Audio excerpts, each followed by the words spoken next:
Paris, 1925. The most iconic structure in the world is rotting. At least that is what the letter says.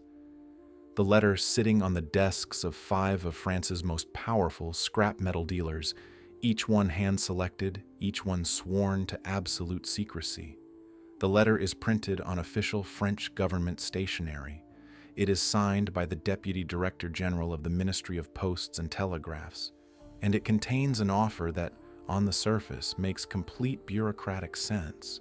The Eiffel Tower, that magnificent iron embarrassment, that temporary exhibit that somehow never left, has become too expensive to maintain. The government has made a quiet decision. It will be sold for scrap, and the contract, worth millions of francs, will go to one of the 5 men in this room.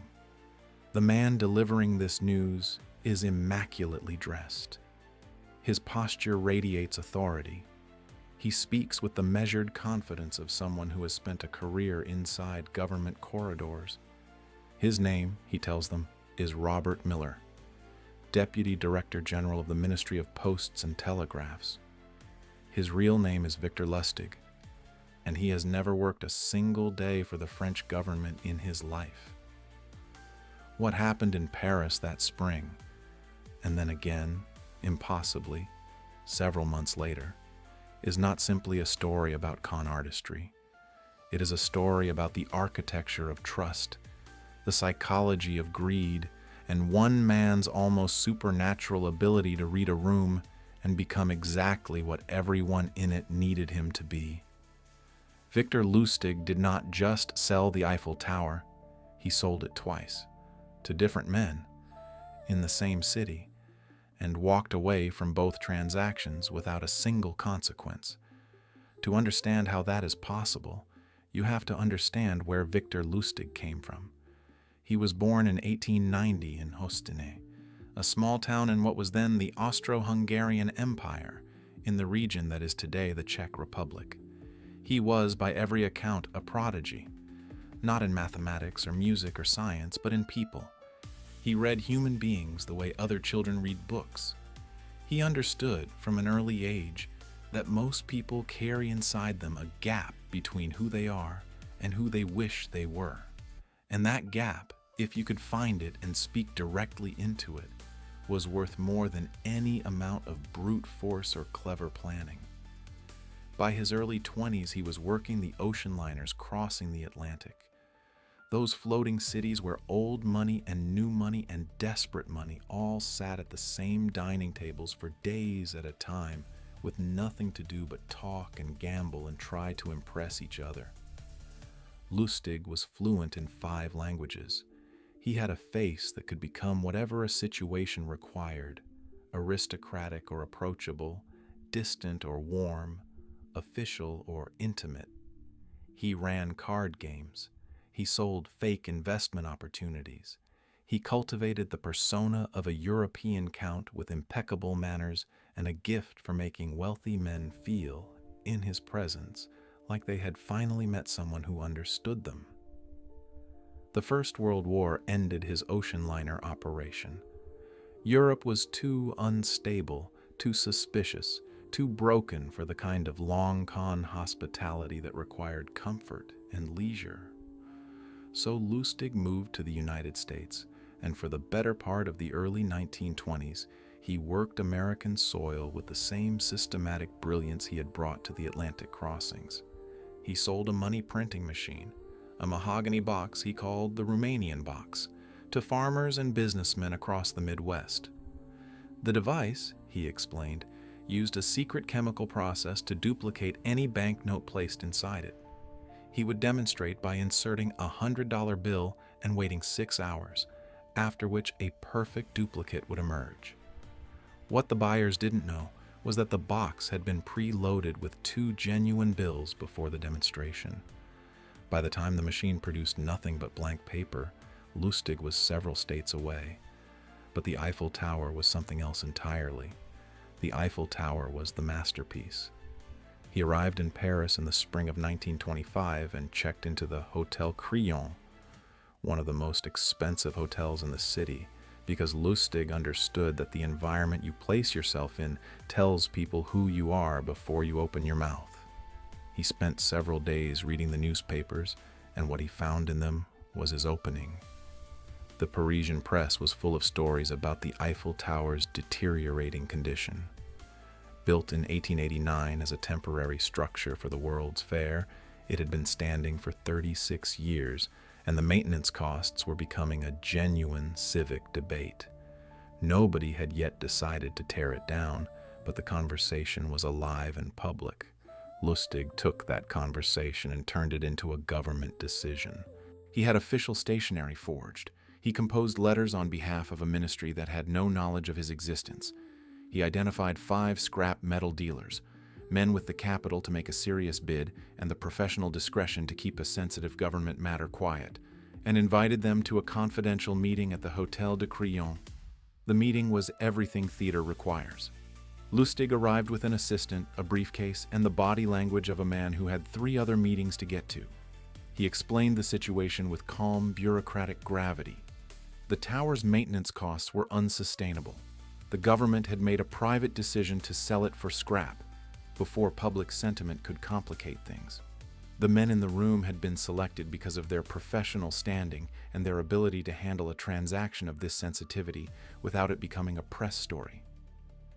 He then arranged tours of the tower for each bidder, accompanied by a government car and a government driver, both hired for the day.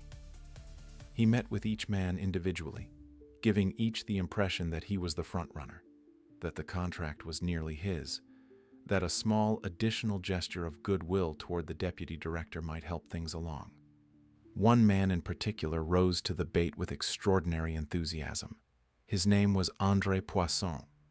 He was a provincial dealer newly arrived in Paris, hungry to establish himself in the capital, acutely aware of his outsider status, and desperate to prove that he had the connections and the capital to compete with the old Parisian money.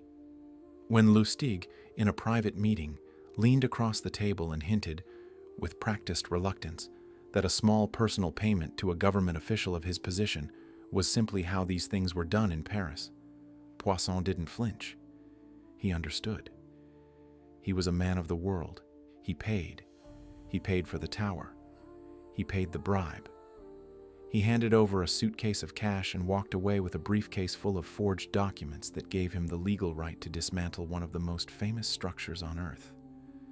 Lustig was in Vienna within 24 hours. He waited. He read the French newspapers. And when no scandal appeared, when Poisson, too embarrassed to admit that he had been conned into believing he had purchased the Eiffel Tower, quietly swallowed his losses rather than go to the police, Lustig made his decision. He went back to Paris. He assembled a second group of scrap metal dealers. He ran the entire operation again. This time, one of the dealers did go to the police. But by then, Lustig was gone, and the French authorities facing the impossible task of explaining to the international press that a private citizen had successfully sold the Eiffel Tower to multiple buyers using forged government documents, found the story too humiliating to pursue aggressively. The investigation went nowhere. Lustig's name barely appeared in the French papers. He returned to the United States and continued working. He swindled Al Capone, and this requires a moment, because swindling Al Capone and surviving it is not a thing that happens to ordinary people. Lustig approached Capone in Chicago, presented a stock investment opportunity, and walked away with $50,000 of the most dangerous man in America's money. He held the money for 2 months, returned it to Capone with apologies. The deal had fallen through, he said. Here is every dollar back. And when Capone, impressed by this apparent honesty, gave him $5,000 as a gesture of goodwill, Lustig pocketed it and moved on. The $50,000 had never been invested anywhere. The entire exercise had been designed to produce that $5,000 tip. He was eventually arrested in 1935, not for the Eiffel Tower and not for the Romanian box, but for counterfeiting. He had spent several years running one of the most sophisticated counterfeit currency operations in American history, producing fake bills of a quality that the Secret Service described as the best they had ever encountered. He was sentenced to 20 years in Alcatraz. He escaped once, sliding down a bedsheet from a window which is the kind of detail that sounds invented but is documented, and was recaptured within a month. He died in prison in 1947 of pneumonia, giving his occupation on his intake forms as a student. The question that follows, Victor Lustig through history, is not how he did it. The mechanics are clear enough. He forged documents. He hired props. He wore good clothes and stayed in good hotels and spoke 5 languages and read people with inhuman precision. The question is why it worked. Why Poisson handed over a suitcase of cash. Why Capone handed over $5,000 out of gratitude to a man who had just been holding his money hostage. Why, across 4 decades of continuous operation, intelligent and experienced men kept handing Victor Lustig exactly what he asked for. The answer is not that these men were stupid. Most of them were not. The answer is that Lustig never sold them a lie they didn't already want to believe. Poisson wanted to believe he had the connections to buy the Eiffel Tower. The farmers in the Midwest wanted to believe a machine existed that could solve their financial problems. Capone wanted to believe he had found an honest man in a world full of people trying to steal from him. Lustig found the thing each person most needed to be true, and then he became the man who could make it true. That is not a trick. That is not a scam. That is a very precise and very dangerous understanding of how human beings actually work, how desire shapes perception, how status anxiety creates vulnerability, how the hunger to believe something can override every rational instinct a person possesses. Victor Lustig sold the Eiffel Tower twice, not because Paris was full of fools, but because the world is full of people who, given the right moment and the right man standing in front of them, will choose to believe the impossible over the ordinary every single time. We'll meet in the past,